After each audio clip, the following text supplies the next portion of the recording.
Vamos, Tem uma pastelaria lá todo dia. Ontem à noite já tem pastel. Boa noite. É um prazer ter você junto conosco nesse momento de adoração. E hoje continuaremos a nossa série Como Ser Cristão. Semana passada falamos sobre o relacionamento. O relacionamento é algo tão genuíno que tem um link direto com Deus. E tem muito a ver do que o fazer. E hoje falaremos sobre a perca e a mudança. Qual será essa diferença? Não saia daí. Nós, aqui e você de trás das câmeras. Hoje continuaremos nosso momento de adoração com o grupo Versus. É um prazer ter eles aqui junto conosco. Continue conosco nesse momento.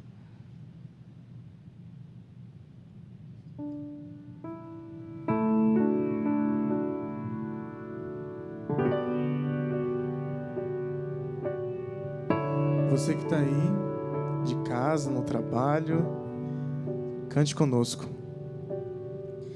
Dois caminhos a seguir, dois senhores a lutar. Qual dos dois irei servir? Há só uma decisão. Quantas vezes procurei os prazeres deste mundo, encontrei mil motivos pra chorar. O inimigo sempre vem disfarçando as intenções,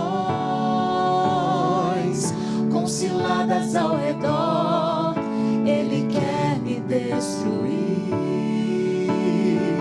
Só Jesus pode me dar a real felicidade e poder para ser um vencedor. Declara ao Senhor. Sou de Jesus, o Senhor da vitória, o alimento, a vida, rocha eterna da salvação. Seu amor me atraiu, deu-me paz e alegria. Eu já fiz minha escolha, sou de Jesus.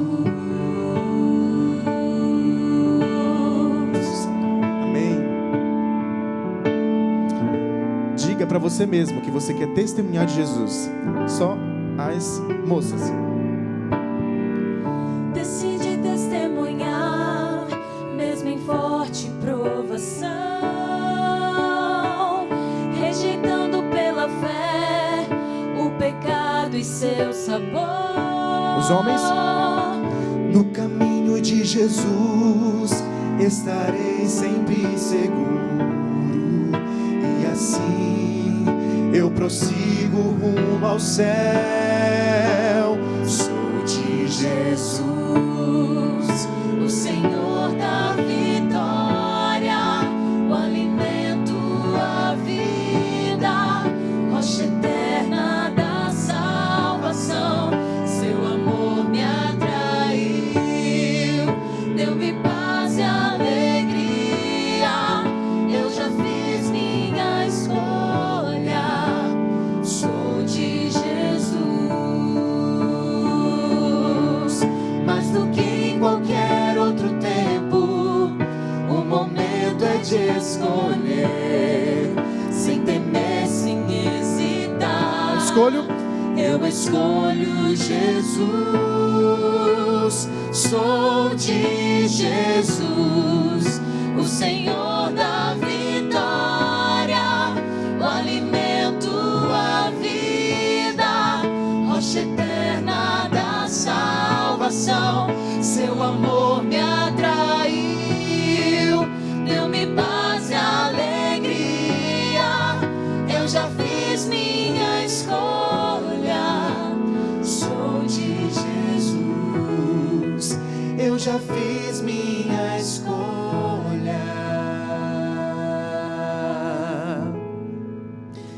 Sou de Jesus.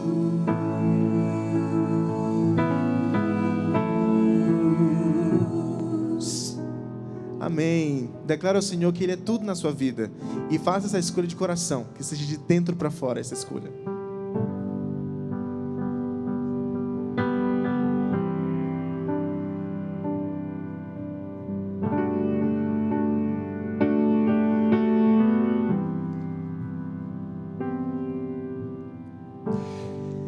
És o noivo que estou a esperar.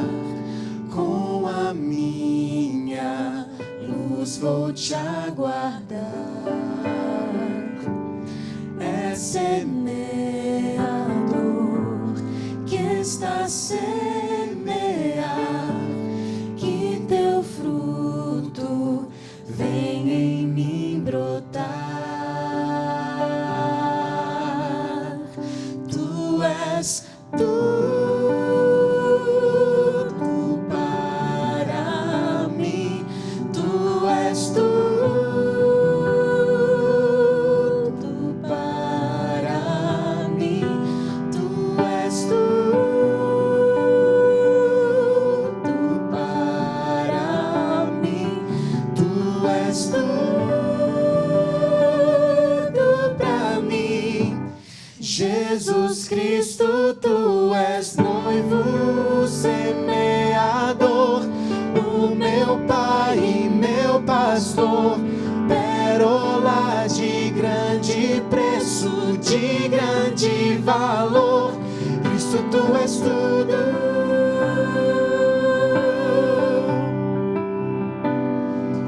Cristo, tu és tudo.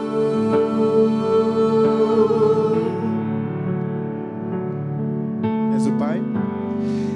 És o Pai que vem pra me abraçar quando volto para o meu lar. És o bom pastor que vai me encontrar se o caminho não sei mais achar. Tu és tudo para mim. Tu és tudo para mim. Tu és tudo para mim. Tu és tudo para mim. Jesus Cristo, tu és noivo semeador, o meu Pai e meu pastor, pérola de grande preço, de grande valor. Cristo, tu és tudo.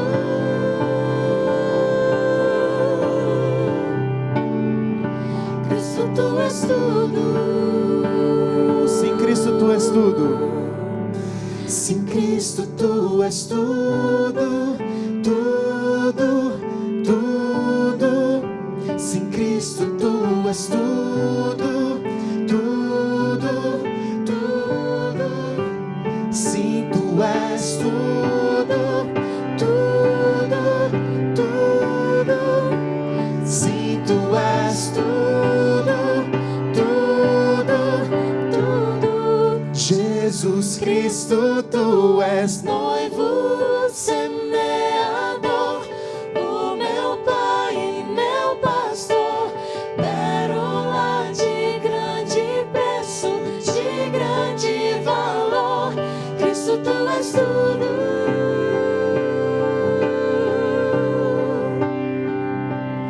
Cristo, tu és tudo.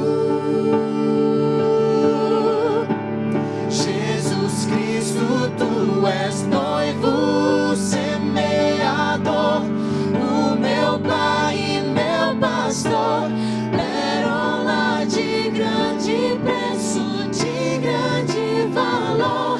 Cristo, tu és tudo.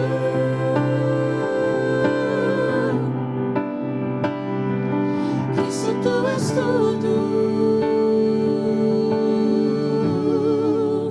Sim, Cristo, tu és tudo, tudo, tudo. Sim, Cristo, Tu és tudo, tudo, tudo. Sim, Tu és tudo, tudo, tudo. Sim, Tu és tudo. Amém. Glória a Deus. A próxima música que a gente vai cantar é uma música do nosso repertório e ela se chama De Volta. Essa música, ela fala sobre que muitas vezes o nosso relacionamento com Deus, ele é cheio de idas e vindas, e às vezes esse encontro com Deus, ele acontece em meio à dor. E às vezes a paz é paga em meio à dor, como o nosso próprio Jesus fez na cruz, né? Ele salvou o mundo com um gesto de um abraço.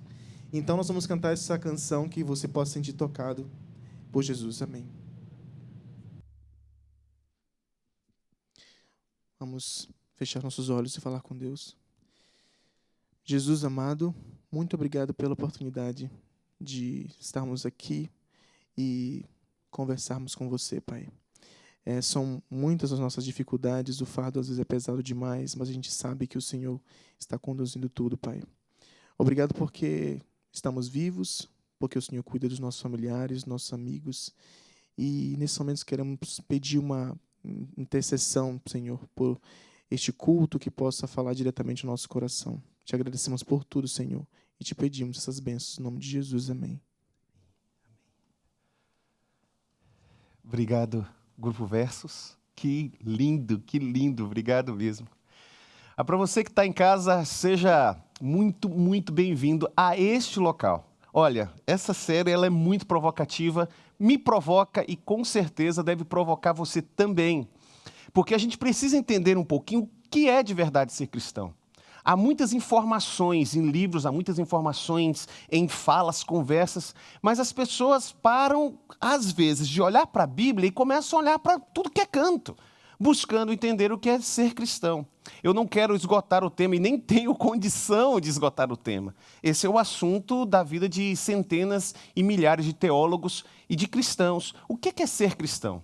Quando eu estou falando com vocês sobre isso, eu estou tentando estimular você a pensar diferente, a mudar algumas coisas, porque do jeito que as coisas estão indo, a gente sempre vai ter um ambiente distante daquilo que Deus quer.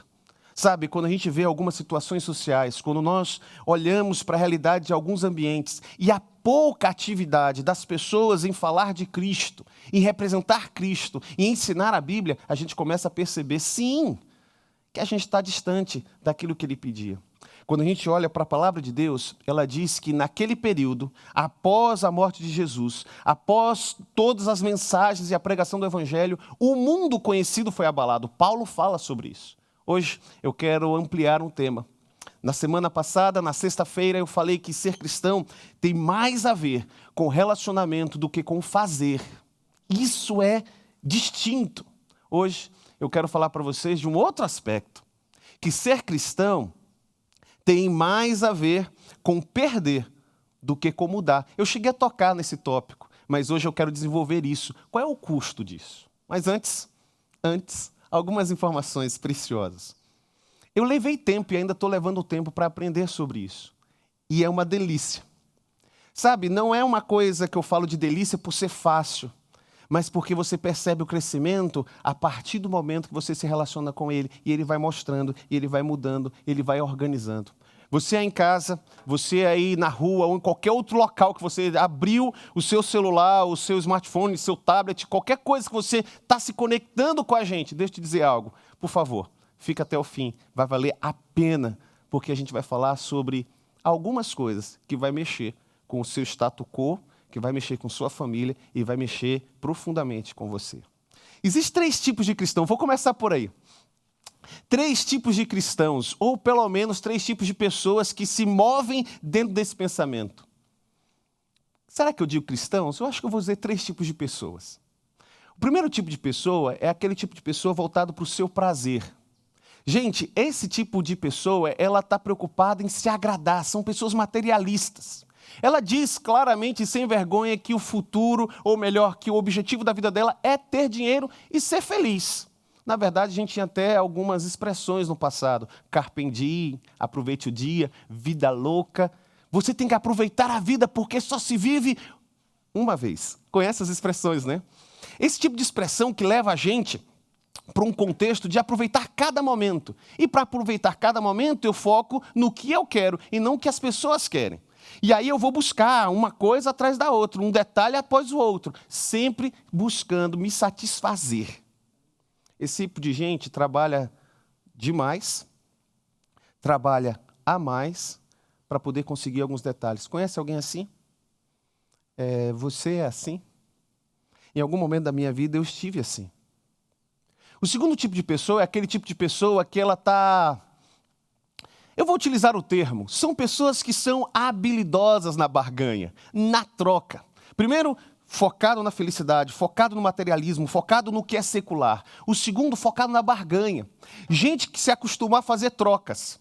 Então ela diz para Deus, olha, eu estou te dando isso e em troca você deve me dar isso. Lembra aqueles programas de televisão religiosos que você liga a TV e de repente tem alguém dizendo assim, olha, traga aqui o que você tem porque Deus vai lhe dar de volta. E tem os testemunhos.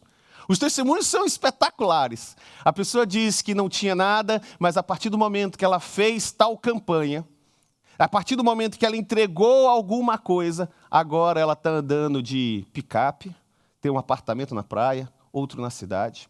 Eu lembro uma vez que eu estava assistindo um desses programas e o camarada disse que foi ao término do sermão e pediu para que a pessoa entregasse o lenço que ele estava enxugando o suor. E quando essa pessoa pediu o lenço, o pastor entregou esse lenço que estava enxugando o suor para ela. E ao chegar em casa, ela com fé colocou o lenço suado e fedido do pastor em cima das suas contas bancárias. E a surpresa dela é que no outro dia, ao chegar no banco, ela não tinha dívida nenhuma. E depois, ela deu uma oferta de tantos R$1.000. Sabe a troca? Tem gente que passa a vida inteira assim. C.S. Lewis, ou não sei a pronúncia correta, alguns dizem que é de um outro jeito que pronuncia, mas a gente fala no comumente C.S. Lewis. Ele fala que esse tipo de gente é como se fosse aquele cobrador de impostos, ou melhor, desculpa, o pagador de impostos. Ele paga o imposto para o governo espiritual e esse governo espiritual tem que devolver algumas coisas. E ele está sempre esperando que alguma coisa do governo seja feita por ele porque ele já pagou ou o dízimo, ou a oferta, ou o tempo que ele dedicou. O primeiro tipo de pessoa que eu falei, esse materialista, é sempre pessoa vazia. Porque como ele está focado em si, ele não consegue agregar aos outros. Esse segundo tipo de pessoa, os barganhadores que eu estou dizendo, é o tipo de gente infeliz. Porque o que Deus oferece para nós é tão superior, que nenhum imposto, nenhum pagamento, nada que eu entregue para ele pode ter um retorno. E aí ele sempre vai estar infeliz porque ele está entregando alguma coisa e o retorno é inferior. E quando vem a doença, quando vem os problemas, quando vem uma crise como a que a gente está passando, e ele entregou o seu pagamento, e os problemas se acumularam, aí ele sofre, aí ele se torna infeliz. Porque ele percebe que aquilo que ele entregou não teve retorno. E aí ele percebe que somente a misericórdia de Deus para compensar a falta do que ele não tem. Mas existe um terceiro tipo de pessoa. É o tipo de pessoa que diz o viver é Cristo e o morrer é lucro. Pessoas como o apóstolo Paulo. Gente que a gente se assemelha e não entende. Eu gosto muito de pensar na minha avó, Maria Sena. Uma mulher que faxinava o hospital na cidade de Juazeiro, na Caatinga, baiana. Uma mulher pobre que achou um folheto na rua de uma conferência pública onde ia se falar do livro de Apocalipse. Sentiu curiosidade e foi para lá. Lá encontrou Jesus. E por conta dela, o meu pai se converteu, se tornou pastor. E por conta do meu pai se converter e se tornar pastor, ele me ajudou a compreender quem é Deus. E eu aprendi da Bíblia e desejei ser pastor e estou sendo pastor. E agora eu estou fazendo a mesma coisa, contando as histórias da Bíblia para minha filha. Tipo de gente que com a fé sincera entregou tudo para Deus. Entregou um dia, entregou as suas finanças, entregou o modo de ser. A minha avó era tão especial que ela entendeu que as pessoas precisavam de ajuda e ela transformou a parte de cima da casa dela em um bazar beneficente, porque ela queria ajudar as pessoas a terem melhores condições de vida. liderou Adra, fez um coral de mulheres, Rosa de Saron, só as velhinhas cantando, a coisa mais linda. E elas se dedicavam a cantar e a preparar auxílios para ajudar as pessoas que estavam necessitadas. E muitas vezes ela tirava do que tinha para ajudar aqueles que não tinham. Sabe, esse tipo de gente que impacta, que todo o tempo está falando de Jesus, que todo o tempo está contando histórias sobre Ele, que não se preocupa tanto em aparentar algum tipo de roupa, algum tipo de forma, porque na cabeça dela o viver é Cristo e o morrer é lucro. Antes de morrer, eu li as histórias da Bíblia para ela, e ela sorria e ela chorava, porque a gente estava falando, ou eu estava contando para ela as histórias de Jesus. Ela tinha relacionamento com Ele. O tipo de gente que o morrer é lucro e o viver é Cristo, é o tipo de gente que a gente precisa ser. E para isso eu preciso entender de uma vez por todas que ser cristão, ou por todas, que ser cristão não é mudança. Mesmo que haja. Ser cristão tem a ver com perda. Eu vou te mostrar isso no livro de 2 Timóteo, no capítulo 4. Abra sua Bíblia, faz isso. 2 Timóteo, capítulo 4, abre isso no seu celular, coloca aí se você está assistindo no YouTube, dá para você continuar ouvindo, mas olha para a sua Bíblia. A gente vê, às vezes, vai para a igreja e confia que o pregador está lendo certinho. Abra a Bíblia, esse livro tem um poder diferencial, mesmo em papel ou no digital. O poder está nas palavras, não no material que ela é feita. 2 Timóteo, capítulo 4, eu vou te explicar com esse texto. Versículo 6. Quanto a mim, estou sendo já oferecido por libação, e o tempo da minha partida é chegado. Combati o bom combate, completei a carreira, guardei a fé. Conhece esse texto, né? Já agora a coroa da justiça me está guardada, ao qual o Senhor, reto juiz, me dará também naquele dia, e não somente a mim, mas também a todos quanto amam a sua vinda. Outro dia, conversando com os nossos pastores, pastor Valdeci Lima, você conhece, autor da música Deus Sabe, Deus Ouve, Deus Vê, o melhor lugar do mundo, juntamente com o maestro Lineu. Conversando com ele sobre questões musicais, e depois a gente entrou em questões espirituais, sobre o que deve ser pregado. Valdeci falou assim para mim: Binho, eu entendi que eu tenho que pregar coisas simples, ou textos conhecidos, abordando coisas que ainda não estão sendo vistas. E ele me contou a história daquele ser pouco, ou ser fiel no pouco, que serei no muito. Ele disse assim, uma frase que eu não esqueci, ele disse: Binho, Deus pede somente para a gente ser fiel no pouco. Porque se a gente for fiel no pouco, está tudo certo. Porque no muito, Ele sabe que a gente não é. Aquilo fez assim na minha cabeça. Uau! Eu nunca tinha olhado para esse texto por esse ângulo. A gente pode fazer coisas que são pequenas aos olhos de Deus. E Deus vai nos ajudar nas coisas maiores. Quando eu olho para esse texto conhecido, combati o bom combate, completei a carreira, guardei a fé. Eu preciso refletir um pouquinho mais sobre ele. E é possível que haja uma centena de jovens que nunca ouviu falar disso. Cada dia mais, sendo pastor de jovens, eu percebo que os jovens têm se desconectado e olham para a Bíblia como quase um texto estranho, distante, perdido, antigo. Mas com poucas palavras a gente consegue entender o contexto, trazendo brilho para essa palavra, para esse sermão e para o texto que eu escolhi. Paulo, quando escreve esse texto, talvez você não saiba, Paulo estava preso. Paulo já tinha ali na idade dos seus 80 para 90 anos.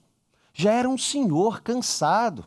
Já tinha passado por naufrágio, já tinha passado por açoitamentos, fugido muitas vezes, pregado nas igrejas da Ásia. Paulo já tinha uma vida de ministério. A gente está falando do fim de Paulo. Paulo está numa prisão romana, provavelmente de 1,60 m, não muito mais que isso. Fria, muito fria. É tanto que no próprio texto, mais à frente, ele pede que Lucas traga a capa dele para ele poder se aquecer. Paulo está escrevendo essa passagem sabendo que ia morrer, com a esperança de não morrer, mas sabendo das possibilidades. Paulo olha para a condição de estar preso. Paulo olha para a situação da vida dele, olhando para trás e vendo tudo que ele passou, desde o apedrejamento de Estevão até o momento que ele caiu do cavalo. E aí ele diz essas palavras: quanto a mim, estou sendo oferecido por libação. A gente não usa essa palavra no dia a dia, né, gente? A gente não está passando por um canto e fala assim, olha, eu estou indo ali ser oferecido por libação.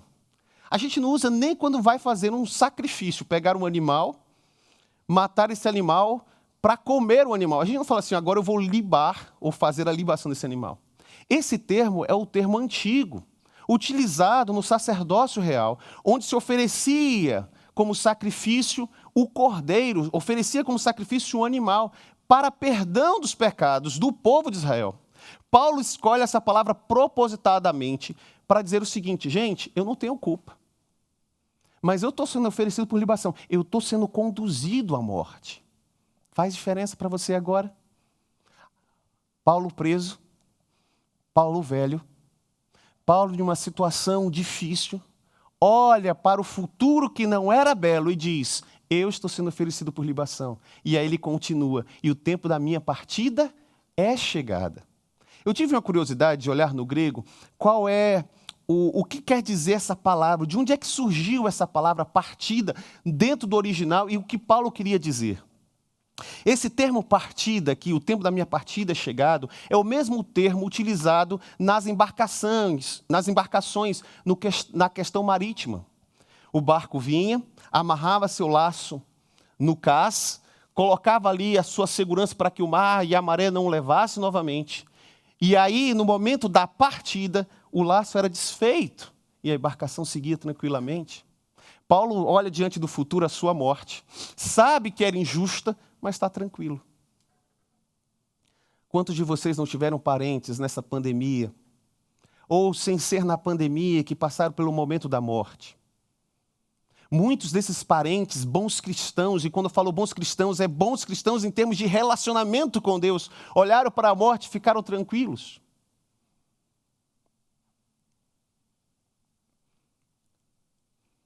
Pastor Luiz Nunes, falecido há pouco.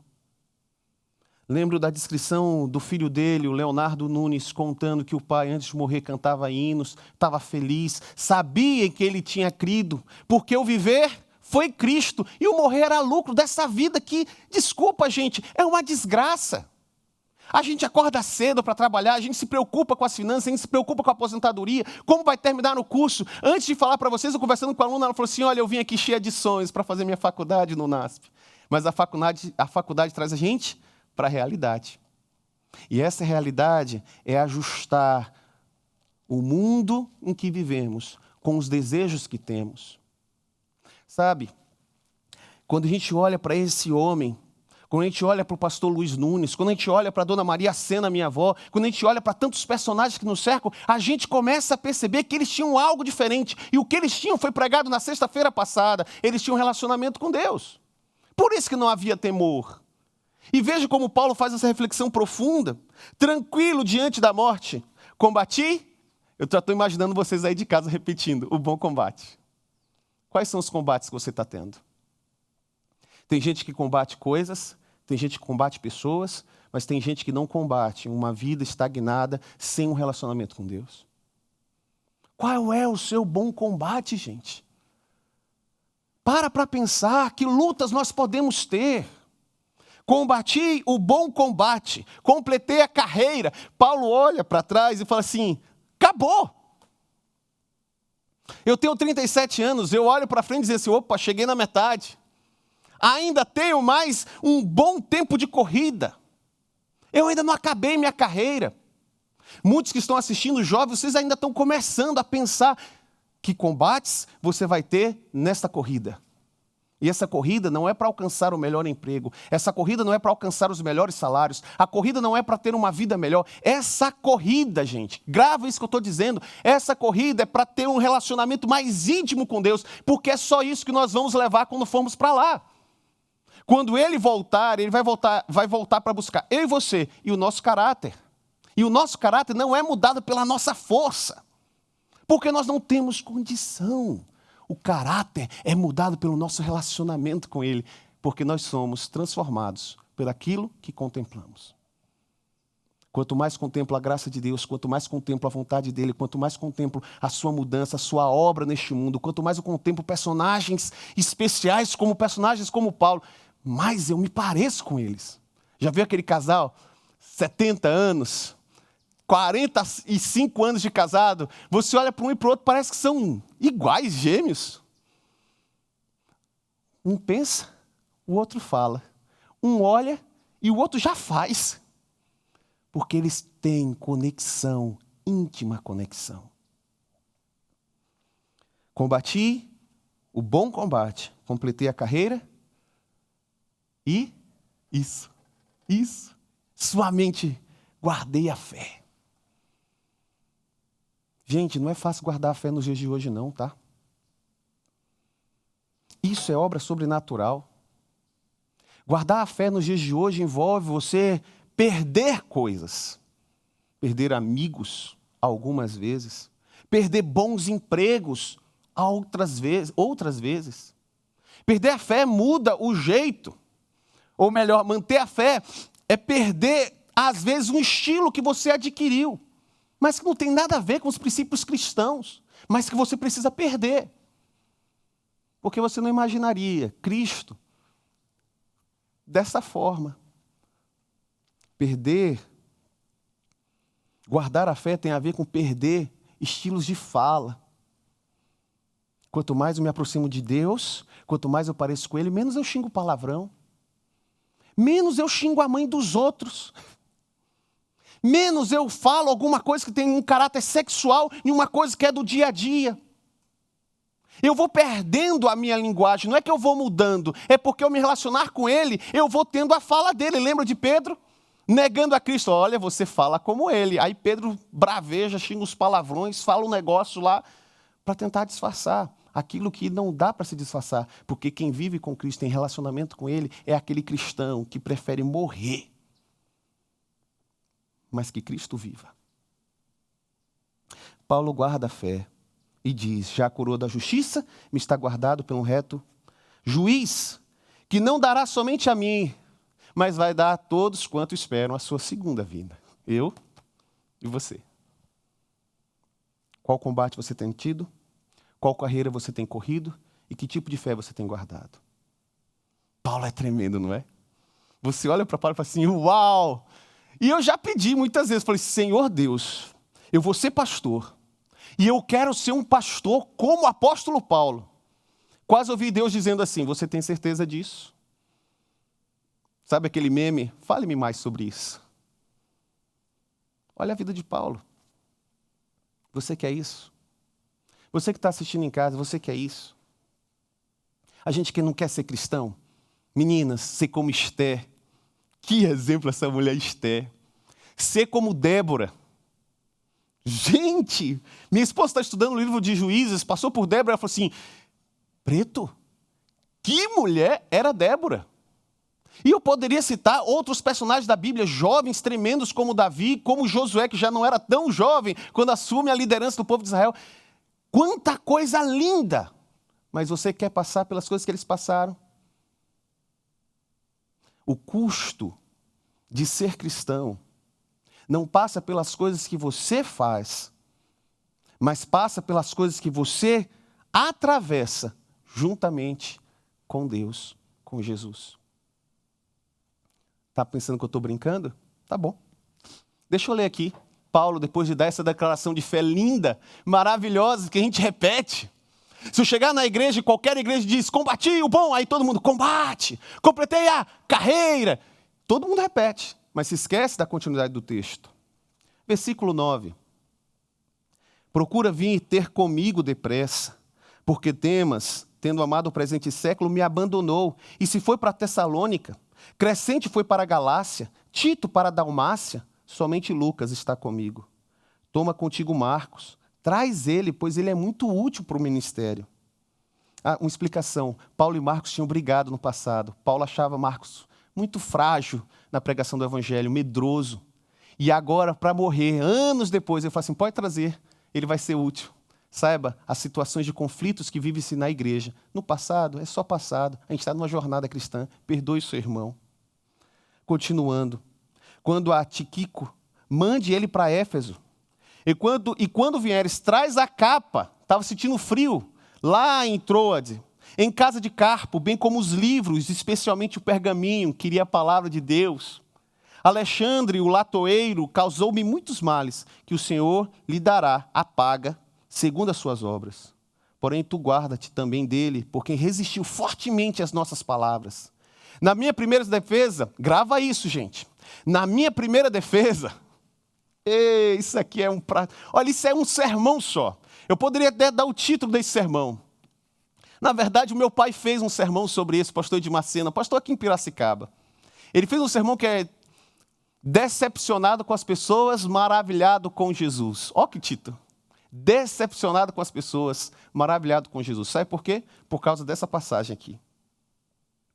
Na minha primeira defesa, ninguém foi ao meu favor. Antes, todos me abandonaram. A gente está falando do apóstolo Paulo. A gente está falando das 7 igrejas. A gente está falando de um camarada que escreveu um texto da Bíblia. A gente está falando de um camarada que tem textos tão profundos que nós replicamos hoje. A gente está falando de Paulo, gente. Apóstolo Paulo, um camarada que conseguiu traduzir a teologia cristã de tal modo que Pedro ficava confuso. Falou assim, Paulo, você fala coisas difíceis demais. É esse personagem que no momento do seu julgamento, ninguém foi lá. Ninguém foi para a porta do fórum dizer, olha, esse camarada é bom. Ninguém foi testemunhar. E tem razão, se fossem, poderiam ser presos, se fossem, poderiam ser mortos. Mas Paulo sente. E Paulo cita. E porque cita, é porque estava doendo. A gente vai ter, nessa jornada cristã, uma igreja que talvez, em alguns momentos, não nos apoie. Amigos que nos abandonem. Pastores que vão falhar com você. Mas não se esqueça que antes ele falou que Lucas estava indo levar lá a coberta e os livros. Sempre vai haver pessoas como Lucas para cuidar da gente. Olhe para as coisas boas, olhe para Cristo. E se olhar para as pessoas, olhe para elas com os olhos do Senhor. Isso é ser cristão. E isso também é o custo de ser cristão. O texto termina dizendo assim, mas o Senhor me assistiu e me revestiu de forças para que, por meu intermédio, a pregação fosse plenamente cumprida e todos os gentios ouvissem. E fui libertado da boca do leão. O Senhor me livrará também, vou repetir, o Senhor me liberará também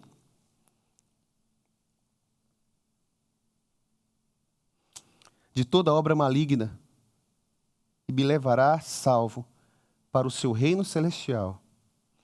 A Ele, glória pelos séculos dos séculos. Amém. Paulo tinha esperança de sair daquela situação. Nenhum ser humano se encontra numa situação difícil e não quer sair dela. Centenas de casais estão agora em casa, vivendo conflitos profundos, tentando ser cristão. E a mulher, uma bênção. Ou o marido do céu. Há alguns jovens nossos que estão em casa, agora assistindo o sermão e dizendo assim, pastor, o senhor não sabe como é difícil ser cristão aqui em casa. E a gente não pensa assim, olha, eu estou nessa situação, vou viver assim para sempre. Eu penso que eu estou nessa situação e vou sair dela. A esperança faz parte da gente, porque Deus colocou ela no nosso coração para a gente almejar coisas maiores e melhores. E a gente precisa ter isso forte, todo o tempo. Mesmo que o futuro seja negro. Mesmo que o futuro seja difícil. Sabe, a história conta que pouco tempo depois desse texto, o apóstolo Paulo foi condenado à morte. Levado para uma linda campina, onde o carrasco o mataria. Ali, aquele senhor de idade coloca o seu pescoço ainda quente num pedaço de madeira ou num pedaço de pedra. E o carrasco se aproxima dele com o seu machado ou com sua espada. E a Bíblia conta que o apóstolo Paulo morre, mas a história descreve muitas coisas que a gente não tem. E ao levantar a espada, o machado, para decepar a cabeça do apóstolo Paulo, nenhum anjo veio segurar a mão do carrasco. E as pessoas acham que ser cristão é vida boa, que a gente vai passar todo o tempo só tendo coisa boa. Olha a vida deste homem, um dos maiores, ou maiormente pensante teológica que o mundo já existiu. E não veio um anjo do céu dizendo assim, não, peraí, que esse aqui eu vou levar para o céu. Deus levou Moisés, Deus levou Elias, mas o apóstolo Paulo não. E quando a cabeça daquele homem rola e o sangue mela tudo no chão, não tinha ninguém ali, não tinha amigos, não tinha igreja. Ele morre só, como um vagabundo ou qualquer marginal de Roma. Lembro do meu professor pregando esse texto, ele dizia assim, eu queria segurar aquela cabeça. Eu queria poder recolher os restos daquele homem. O custo de servir a Cristo é o custo de entregar tudo para Ele. Não tem reservas, isso é difícil, gente, eu sei. Mas nós precisamos fazer. Nós precisamos entregar. Porque ser cristão é se relacionar com Ele, ao nos relacionarmos com Ele. Eu entendo o custo, e o custo é dar tudo para Ele. A tradição diz que uma senhora piedosa recolhe o corpo do apóstolo e enterra. Você sabe o local? Tem uma lápide bonita nesse local, grande. Aqui jaz o apóstolo Paulo. O viver é Cristo e o morrer é lucro. Combati o bom combate, completei a carreira. Maior nome da teologia cristã, não tem nada. A gente não sabe onde ele foi sepultado, porque não importava os títulos, não importava o local. Paulo simplesmente se entregou e acabou. Porque ele sabe que a glória não é neste mundo, a glória é no mundo que está por vir. E a glória também não é de Paulo, a glória é do Senhor Jesus. Ser cristão é entender que a glória é do Senhor Jesus, não é do pregador, não é da igreja, não é dos recursos. A glória é do Senhor Jesus. Está disposto a entregar a glória para Ele? Seu dízimo e suas ofertas? Isso é pouco. Sabe, seu tempo na igreja como cargo? Isso é balela. Quando a gente pensa nos nossos ministérios, as coisas que eu fiz, olha só, o pastor Binho passou aqui, passou ali, isso não é nada. O Senhor quer tudo, mente, corpo, tudo para Ele. E quando a gente entender isso, quando eu entender isso completamente, eu peço muito para Ele isso.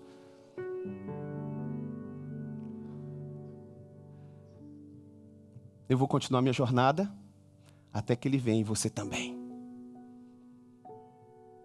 E você também.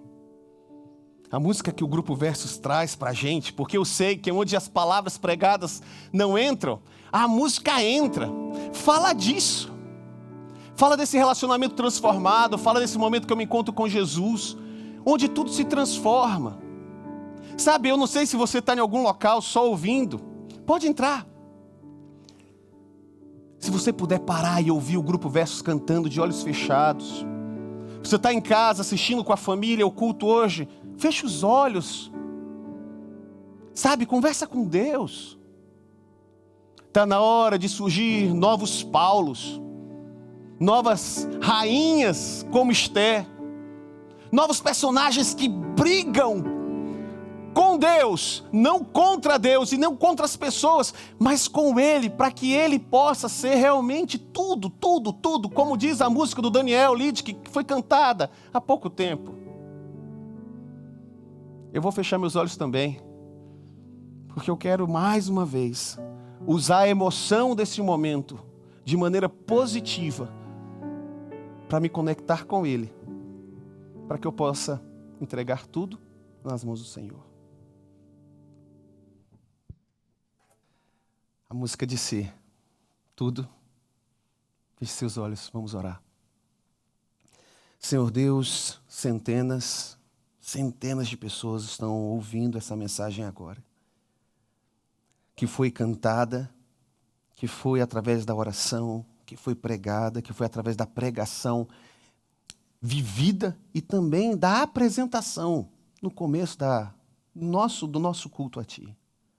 Meu Deus, não temos condição de viver de acordo com esses homens, dessas mulheres, desses jovens. Nós queremos Te pedir então, Pai, que através do Espírito Santo de Deus, o Senhor continue a mexer nos nossos corações e nos conduzir constantemente, de volta e de volta, para essa jornada que o Senhor construiu, que é benéfica para nós, para que possamos entender tudo que o Senhor é e tudo que o Senhor representa e tudo que o Senhor quer estar ou fazer conosco. Meu Deus, nos ajuda a perder nosso ego, nosso orgulho, ter coragem de perder coisas que são importantes para este mundo, mas não são nada, o Senhor sabe disso, nada importantes para o mundo, o teu mundo. Muda nossos valores e continua construindo em nós, em nome de Jesus. Amém. Um feliz sábado para vocês.